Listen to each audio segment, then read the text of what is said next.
வணக்கம். நான் இன்றைக்கி உங்கள்கிட்ட ஷேர் பண்ணுற கண்டென்ட் என்னென்னு பார்த்தீங்கன்னா, இந்த பூமியை பாதுகாக்கிறதுக்கு சில ஆண் மக்கள் இருக்காங்க. அவங்க எந்த உருவத்தில் வேணால் இருக்கலாம், மனிதர்களாக இருக்கலாம். அதைத்தான் இவங்க லைட் ஒர்க்கர்ஸ், ஸ்டார்ஸ் ஷீடு அப்படின்னு சொல்கிறாங்களே, இந்த மாதிரி இந்த போர்ட்டல் சொல்கிறாங்க. அந்த மாதிரி 11 போர்ட்டல் மாதிரி இந்த மாதிரி நிறைய இருக்கு இல்லையா. இந்த மாதிரி தனித்தனியாக இருந்தால் கூட இந்த பூமி அப்படின்னு ஒன்று இருக்குது.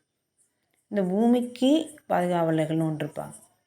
எப்படி நம்ம நாட்டுக்கு எல்லையில் ஒரு மிலிட்ரி மேன்ஸ் இருக்காங்களோ, அதே மாதிரி இந்த பூமியை பார்க்குறதுக்கு, பாதுகாக்கிறதுக்கு, அதில் இருக்க மாற்றங்களை உணர்றதுக்கு, அதில் இருக்க எமர்ஜென்சி என்ன தேவை, இப்போ ஒரு நாட்டில் எப்படியெல்லாம் அமைதி, ஒழுங்கு, பாதுகாப்பெல்லாம் இருக்கோ, எப்போ சட்டம் அப்போது ஒரு மகிழ்ச்சியாக இருக்குன்னு உணர முடியும்.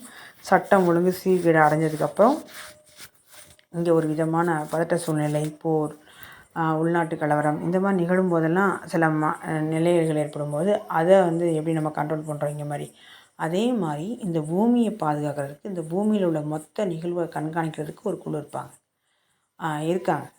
அவங்க என்ன பண்ணுவாங்கன்னா, இப்படி இந்த இப்படி நம்ம கோவிலில் கட்டி வச்சுருக்கோம்ல, சிவன், முருகன், பிள்ளையார், பைரவர் கோயில் இந்த மாதிரி வச்சுருக்கோம்ல, இந்த சிலைகள் மூலமாக அந்த பிரபஞ்ச சக்தியை உள்ளே பாய்ச்சி, அதன் மூலம் சக்தி நம்ம மனிதர்கள் கொடுத்து, அந்த மனிதர்களவே கருவியாக பயன்படுத்தி இங்கே இருக்க பிரச்சனையை, சிக்கல்களை தீர்த்துருவாங்க.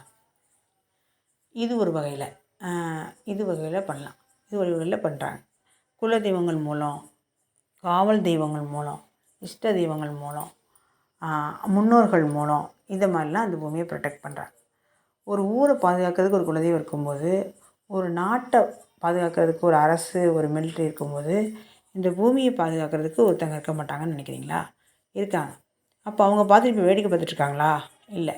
அப்போ இந்த போர்லாம் யாராலையும் நிறுத்த முடியல? யாராலையும் யார் இதை உருவாக்குனா? இந்த பஞ்சம், வறுமை இதெல்லாம் யார் உருவாக்குறா? இதெல்லாம் ஏன் நடக்குது அப்படின்னு கேட்டால், அழிவு அப்புறம் ஆக்கம். இது நமக்கு வேணால் பெரிய துன்பம் மாதிரி தெரியலாம். இங்கே சரிசமமாக இருந்தால் மட்டும்தான் இங்கே பிழைப்பு நடக்கிறத விட இயற்கை அதோடய வேலையை சரியாக செய்ய முடியும். அழிக்கணும், அது திரும்ப தோற்றுவிக்கணும். தோன்றிக்கிட்டே இருந்தால் என்ன ஆயிரும்? ஒன்றும் பண்ண முடியாது. அழிஞ்சிக்கிட்டே இருந்தாலும் என்ன பண்ண முடியாது? அழிக்கணும், திரும்ப அதை வளர்க்கணும். இது இயற்கையோட ஒரு சட்டம். அதுதான் நம்ம மூளையிலையும் அப்படி தான் இருக்குது. மூளை வலது மூளை இடது மூளை என்ன செய்யுதுன்னா, நன்மை தீமைங்கிறது தான் இருக்குது. நீங்கள் மனிதர்களுக்குள்ளேயும் மிருகம் மனிதன் தான் சொல்கிறோம். நன்மை தீமை இருக்குது, எல்லாத்துக்குள்ளேயும் இருக்குது, இரவு பகல் மாதிரி. அதுதான் நமக்குள்ளே இந்த நம்ம இயல்பாக துடிப்போடு செயல்படுறதுக்கு பயன்படுது. நீங்கள் துன்பத்தையே பட்டுட்டு இருந்தால் என்ன ஆயிரும்? இன்பத்தையே பட்டுட்டு இருந்தால் என்ன ஆயிரும்? சொல்லுங்கள். இது எப்படி சாத்தியமாகும் இந்த வாழ்க்கை? ஆனால் நம்ம விரும்புறதெல்லாம் இன்பமாக விரும்புகிறோம். அங்கே தான் நம்ம பண்ணுற தப்பு. துன்பத்தை யாருமே விரும்புறதில்லை. துன்பத்தை விரும்பின ஒருத்தனுக்கு தான் இன்பத்தை முழுமையாக சுவைக்கிறதுக்கு அருகதையும் தகுதியும் இருக்குது. மித்தவங்களாம் போலியான இன்பத்தை அனுபவிக்கிறாங்க. போலியான இன்பத்தை தான் அனுபவிக்கிறாங்க. நிஜமாக எவன் ஒருத்தன் துன்பக்கடலில் மூழ்கி எழும்புறானோ அவன் தான் இன்பக்கடலில் மூழ்கிறதுக்கு தகுதி வாய்ந்தவன். இங்கே இருக்க எல்லாத்தையும் கேட்டு பாருங்கள். நிஜமான ஒரு வெற்றி பெற்று ஒரு முழுமையை அடைஞ்ச ஒருத்தன், அதில் முழுமையாக நிஜமான உண்மையான சத்தியமான ஒரு வெற்றி பெற்றவன் துன்பக்கடலில் குளித்து வந்திருக்காமல் வாய்ப்பே இல்லை. அப்படி ஒரு வேளை வந்திருந்தானா அது இன்பமே கிடையாது. இதுதான் நிதர்சனமான உண்மை. இங்கே இயற்கை இப்படி தான் கொடுக்கப்பட்டிருக்கு. அப்போது இங்கே எல்லாமே அனுபவிச்சுட்டு போகிறவங்க அவனுக்கே அது பிடிக்காதே. இப்போ என்கிட்ட 10 கோடி ரூபா இருக்குது, நான் எனக்கு கோடீஸ்வரன்னு சொல்கிறீங்க, ரைட்டு. ஆனால் எனக்கு பணமே பிடிக்கலனா அதுக்கு அப்போ அதை வச்சு நீங்கள் ஒன்றும் பண்ண முடியாது இல்லையா? இப்படி இந்த அடையாளத்தை வச்சு, இந்த கிரீடை வச்சு நீங்கள் ஒன்றும் பண்ண முடியாது இல்லையா? பணம் இருந்தால் எல்லாமே வச்சுருந்தவங்க, பணம் இருந்தால் அவங்களுக்கு மரணம் கிடையாதா? பணம் இருந்தால் அவங்களுக்கு நோயே வராதா? பணம் இருந்தால் உறவுகள் எல்லாமே எல்லாம் நல்லவங்களாக இருப்பாங்களா? பணம் இருந்தால் வந்து அவங்களுக்கு வந்து குழந்தைங்க அவங்களாம் வந்து எல்லாமே நல்ல மாதிரி ஆயிடுமா? அவர் செஞ்ச எல்லாமே வந்து பணம் இருந்தால் நன்மையாக்க முடியுமா? நான் ஒரு எக்ஸாம்பிளுக்கு இதை சொல்கிறேன். அப்போது எல்லாமே கிடச்சிச்சு அப்படின்னா அவர் எதை தேடுறாரு? எதை எதை எதை நோக்கி வாழ்கிறாரு? அவருக்கே முழுமை பெறல அப்படின்னா அவரைத்தான் தேடுறார். இந்த பிரபஞ்சத்தை தான் தேடுறார்.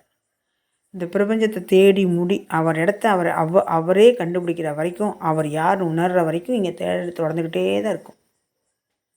அப்போ தன்னறிதல் நிகழும்போது ஒரு மனிதனுக்கு ஞான நிலை அடையும் போது மட்டும்தான் அவன் பிறப்பு இறப்புலேருந்தே விடுபடுற ஒரு தொப்புள் கயிறு மாதிரி தாய்க்கும் குழந்தைக்கு இருக்கிறவங்க கட் பண்ணுறான். பிறப்பு இறப்பு அற்ற தன்மைக்கு வந்தோடனே அவங்க சைக்கிள் ரொம்ப ரொம்ப ரொம்ப ஒரு என்ன சொல்கிறது, இந்த கர்மா டிசைன்லேருந்து அதுக்கப்புறம் வந்து இந்த துன்ப டிசைன்லேருந்து இன்ப டிசைன்லேருந்து எல்லாமே விடுபட்டுருவாங்க. பற்றற்று போயிடுவாங்க. இங்கே வந்து நியூட்ரலுக்கு வந்துடுவாங்க. அப்போ நியூட்ரலுக்கு வந்துட்டிங்கன்னா இங்கே எல்லாமே சமமாக பார்த்துருவாங்க. ஒன்னஸ் ஆயிரும். ஒன்றா எல்லாமே தான் ஆனதுக்கப்புறம் அவங்க யாரையும் வெறுக்க மாட்டாங்க, எதையும் விரும்பவும் மாட்டாங்க. சாட்சியாக பார்ப்பாங்க. சாட்சியாக பார்க்க நடக்கும்போது இங்கே சரண்டர் தன்னால் நிகழ்ந்துடும். சரண்டர் மூலம் அவங்க எல்லாத்தையும் ஏற்றுப்பாங்க. என்ன கிடைக்குதோ ஏற்றுப்பாங்க, என்ன வருதோ அதை ஏற்றுப்பாங்க, எது போதோ அதை விட்டுருவாங்க. எதையும் இறுக்கி பிடிக்க மாட்டாங்க, விட்டுருவாங்க. அதுதான் தவம். தியானத்தை விட ஒரு ஒரு விதமான தன்மைக்கு கொண்டு போயிடாது. இந்த தியானம் தவம்லாம் நம்மளை பேசிக்காக சரி பண்ணக்கூடிய ஒரு நிலை. தொடர்ந்து அந்த நிலையை வச்சுக்கிறதுக்காண்டி ஒரு கரண்ட் உள்ளே பாஸ் ஆகிட்டே இருந்தால் தானே எல்லா வேலையும் செய்ய முடியும். அது மாதிரி தான் தியானமும் தவமும். அந்த கரண்ட்டை வச்சு நீங்கள் என்ன வேணால் பண்ணலாம். இப்படி தான் இந்த இயற்கை கட்டமைச்சிருக்கு. நீங்கள் இயற்கைக்கு பயன்படுத்துகிறீங்களா, இயற்கையோடு சார்ந்திருக்கீங்களா, இயற்கையை கட் பண்ணிவிட்டு இயற்கையோ குழி தோண்டி புதைச்சிட்டு நீங்கள் செயற்கையாக உருவாக்குறீங்களா? இங்கே தான் ஒரு பூமியோட அழிவு, அது முடிவு தொடக்கம்லாம் இங்கே தான் இருக்குது. ஸோ நீங்கள் அழிச்சிட்டிங்க அப்படின்னா, அணுகுண்டை போட்டு அழிச்சிட்டிங்கன்னா அது ஒரு தன்மையாக மாறிடும். நீங்கள் இயற்கையோடு இருந்து மலைகள், பூக்கள், மலர்கள் இந்த மாதிரி வந்து இயற்கையை சார்ந்து இருக்கும்போது இந்த பூமி ஒரு விதமான தன்மையில் இருக்கும். உங்களுக்கு என்ன வேணும்? இந்த மாதிரி தான் ஒவ்வொரு தனி மனிதனுக்குள்ளே இது இருக்குது. இங்கே போர் நடக்குதுன்னு சொல்கிறோம்ல, இங்கே என்ன யாருக்கோ நடக்குதுன்னு நினைக்கிறீங்களா? இல்லை, உங்களுக்குள்ளே நடக்குது. யாரோ துன்பப்படுறான்னு நினைக்கிறீங்களா? அது நீங்கள் தான் துன்பப்படுறீங்க. யாரோ இறந்து போயிடறாங்க. இஸ்ரேலில் சண்டை போட்டால் என்ன, ஈரானில் சண்டை போட்டால் நமக்கு என்ன அப்படின்னு நம்ம வந்து இங்கே நியூஸாக படிக்கிறோம், செய்தியாக படிக்கிறோம். உணர்வாக படிக்க முடியாது. நான் உணர்வாக படிக்கும் இல்லாததுனால தான் இவ்வளோ பிரச்சனை. அப்படின்னா சண்டே வந்திருக்காதே, இந்த மாதிரி இருக்காதே. சரி, எப்படி தாங்க உலகத்தை அழிக்கிறது, எப்படி தாங்க பண்ணுறது, இது இயற்கை சட்டத்தின் நடிக்குன்னு சொல்லிட்டீங்க, அப்புறம் நாங்கள் இதை பெருசுப்படுத்தணும் அப்படின்னு தான் தோணும் மனிதனுக்கு. இந்த அழிவு கூட யார் உருவாக்கிக்கிட்டா அப்படின்னா இயற்கை தான் உருவாக்கிக்கிச்சு. அவங்க இயற்கையை வந்து இயற்கையாகவே வைக்காததுனால, செயற்கையே எல்லாம் பார்க்கணுன்னு மாற்றணும்னு அவங்க முயற்சி பண்ணதுனால இயற்கை அதோட கண்ட்ரோலில் எடுத்துக்கிடுச்சு செயற்கையை. அதனால தான் இந்த போர், இந்த பதட்டம், இந்த வறுமை, இந்த நோய், இந்த பஞ்சம் எல்லாமே இதான் மனிதனோட பேராசைனால். 5 கிலோ ஒரு ஒரு ஒரு ஏக்கரில் 5 டன் கரும்பு விளையுதுன்னு வச்சுக்கோங்க. ஒரு ஏக்கரில் 5 டன் கரும்பு விளையுது, எக்ஸாம்பிள் சொல்கிறேன். சரி, 100 டன் கரும்பு விளையுது ஒரு ஏக்கரில்.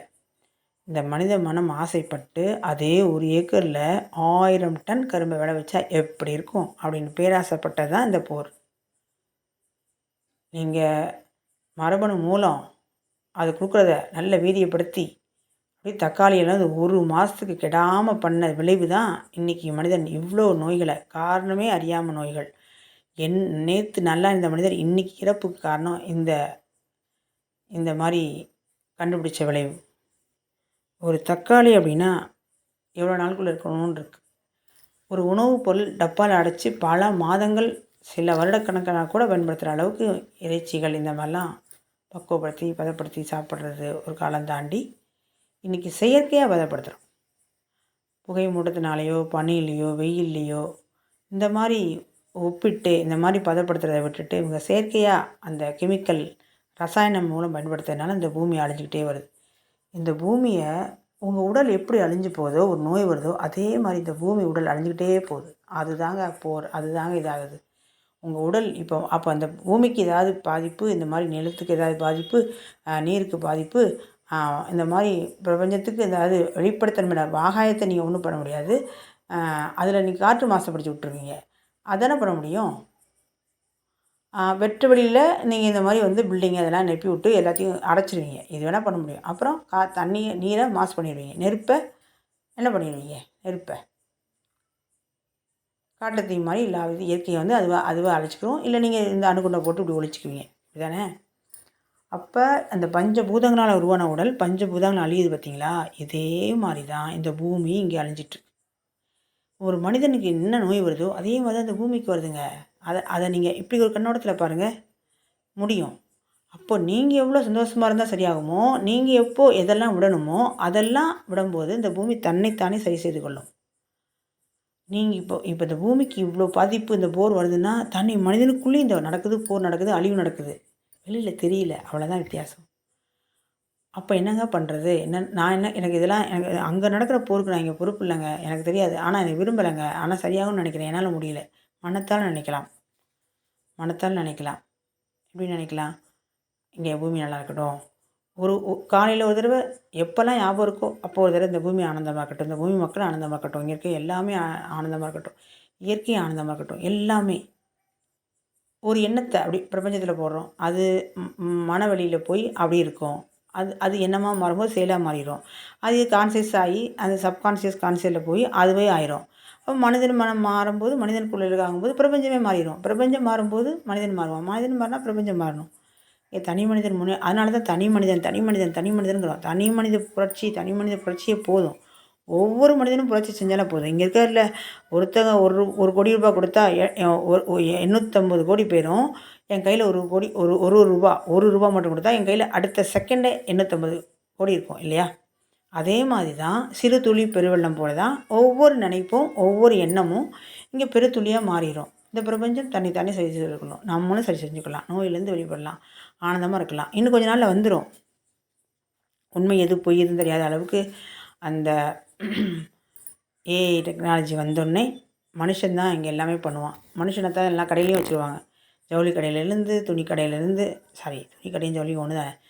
ஹோட்டல்லேருந்து ஹாஸ்பிட்டல்லேருந்து எல்லாமே இனிமேல் நர்ஸுக்கு பதிலாக டாக்டருக்கு பதிலாக எல்லாமே ரோபோ. எல்லா மனுஷன் இதாக இருக்கும். இன்னொரு 10-15 வருஷத்தில் எல்லாம் ஆகிடும். அப்போ அந்த ரோபோ இப்போது நர்ஸு ஒரு டாக்டர்கிட்ட பேசும்போது சரியாயிரும் அப்படின்னு சொல்கிறதுக்கும், ஒரு மெஷின் சரியாயிரும் மாத்திரை சாப்பிடுங்கன்னு சொல்கிறதுக்கும் எவ்வளோ வித்தியாசம் இருக்கும். நமக்கே சலிப்பாயிரும்.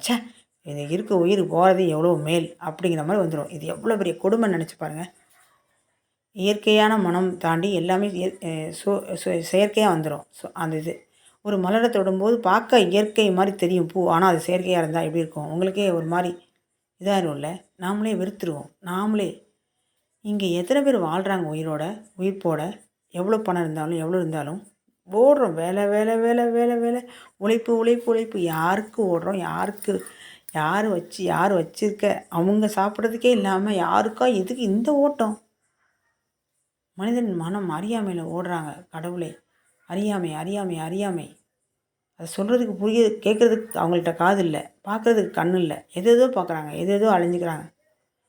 இதை எப்படி மாற்றுறது? இந்த பிரபஞ்சத்தை தான், இந்த பூமியை மாற்றணும். பூமியை மாற்றுறதுக்கு நமக்கு கஷ்டம். இந்த மனிதர்கள் இந்த பிக்சர் இருக்கவங்க இந்த பூமியை சரி பண்ணிகிட்ருக்காங்க. அதே மாதிரி ஒவ்வொரு மனிதனையும் சரி பண்ணும்போது இங்கே இந்த பூமி தனித்தானே சரி சொல்லுங்கிற விதிப்படி இங்கே சித்தர்கள் ஞானிகள்லாம் இனிமேல் வர காலத்தில் நிறைய பேர் வெளியே எப்படி இந்த இந்த இந்த இந்த பூமியை இவங்க சரி பண்ணுறாங்களோ அதே மாதிரி மனிதர்களையும் இங்கே சரி பண்ணிடுவாங்க. மனிதர்களை சரி பண்ணும்போது நேரில் சொல்கிறது, இந்த மாதிரி பேசுகிறது, ஆன்மா பற்றி உயிர் பற்றி பேசுகிறது, பிரபஞ்சம் பற்றி பேசுகிறது, இந்த மாதிரி எல்லாம் பேசிவிட்டு அப்புறம் அந்த மனம் செயல்படும் விதம், அப்புறம் அதில் தீமைகள் அதெல்லாம் பற்றி பேசிவிட்டு கேட்டால் சரி, இல்லையா மிரட்டி சொல்கிறது, இந்த மாதிரி செய்யலைன்னா இவ்வளோ பனிஷ்மெண்ட்டு சொல்கிறது, அதையும் கேட்கலையா உள்ளே புகுந்து சொல்லிட வேண்டியது. உங்களுக்குள்ளே புகுந்து உங்கள் மூளையில் கண்ட்ரோல் எடுத்து அவங்க சொல்லிடுவாங்க. இங்கே இந்த பூமியில் உள்ள மூளையிலேருந்து கண்ட்ரோல் எடுத்து தான் எல்லாருமே இங்கே செயல்பட்டுருக்காங்க. ஸோ இந்த வர ஒரு நல்ல சக்தி யுகத்தில் எல்லாரோட மூளையோடைய பவரை எடுத்துகிட்டு ஒரு நல்ல விதமாக சக்தியை செலுத்திடுவாங்க. இந்த பூமிக்கு செலுத்துகிற மாதிரி, ஒரு இன்ஜெக்ஷன் போடுற மாதிரி, ஒரு தடுப்பூசி போடுற மாதிரி, ஒரு சொட்டு மருந்து தர்ற மாதிரி இங்கே தன்னை உணர்தல் நிகழ்ந்தோடனே அனைத்து மனிதர்களும் ஆனந்தமான நிலைக்கு போயிடுவாங்க. இப்போ ஆனந்தமாக அனைத்து ஆகிட்டு நாங்கள் என்ன பண்ணுறது? ஏற்கனவே இங்கே எல்லாம் அழிவில் தானே மிச்சம் இருக்கவங்க தான் ஆனந்தமாக இருக்காங்க. மித்தவங்களும் அழிவில் போயிடுவாங்களே. ஸோ நம்ம அழிவில் போகணுமா ஆனந்தமாக இருக்கணுமா நம்ம தான் டிசைட் பண்ணணும்.